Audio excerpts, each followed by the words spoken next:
is the thing I crave, gonna carry me to my grave. That's the only thing I've got, come and get it while it's hot. I serve it in the morning, I serve it at night. My name is Ashley Reid from Rochester, New York, originally from San Antonio.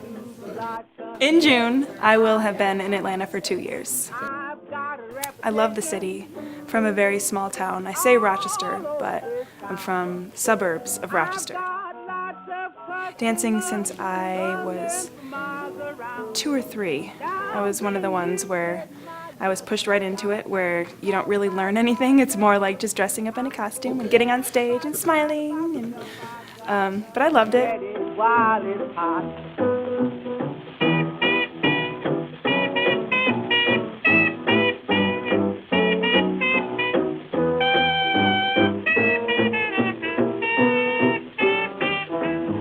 Working at Atlanta Ballet, I discovered Zoetic Dance Ensemble and danced with them in our fall performance. T. Lang was there kind of scouting for this piece, and she had pulled Melanie aside, who is the artistic director of Zoetic, and was like, I need these girls. And she invited us to come to a almost audition. It was almost just a class to see if we could pick up the movement. And that night she was like, I want you guys. Can you commit to this piece? At first I kind of giggled to myself. I'm like, ha ha, she said motherfucker. Like, I'm doing a piece about motherfucker, that's funny. But then when she actually described what it was really about, it struck a chord somewhere inside of me.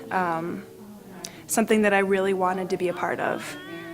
She's so passionate, and when she speaks, it's almost like you can feel it, and you become so inspired by what she's saying, and you want to learn more about it, and you want to be what she is envisioning.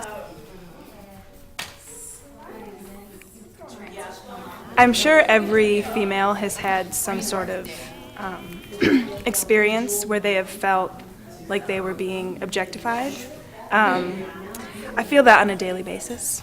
I find that just walking through the grocery store, I can feel people's eyes on me, and I resent that sometimes, and I'm like, how dare you? I'm a woman, I understand that, I'm tall, I'm the complexion that is desirable to you, but don't look at me like that. Like, I feel that.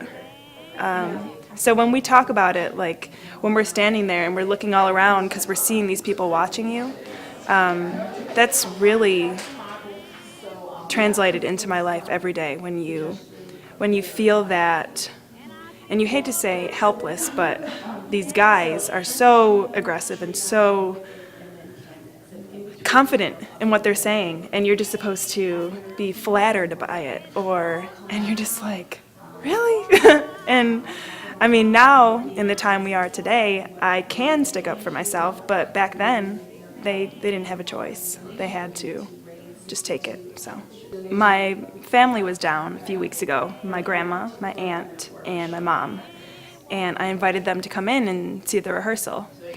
And I wasn't really thinking about that before I did it because, like I said, my grandma's very old-fashioned. So there are points where we are grabbing our crotch, we are grabbing our butts, we're spanking ourselves, we're rubbing our breasts, and I could see the uncomfort already.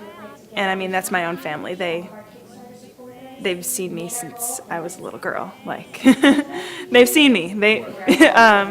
So I can only imagine the reactions that we get. I can see some guys enjoying it, and it kind of makes me a little angry because I think they're going to miss the point a lot. They're actually going to strengthen the point, actually, by missing the point. I can see some girls being a little catty about it, saying like, did that girl just grab her crotch? Why is she shaking her butt like that? Like, I can see all of the reactions. I just only hope that people see it in a positive light and what we're really trying to show. And the fact that they are getting upset about it is proving our point.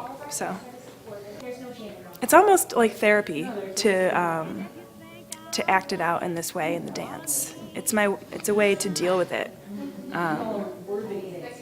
I find strength in the movement, and it translates throughout the rest of my life. So.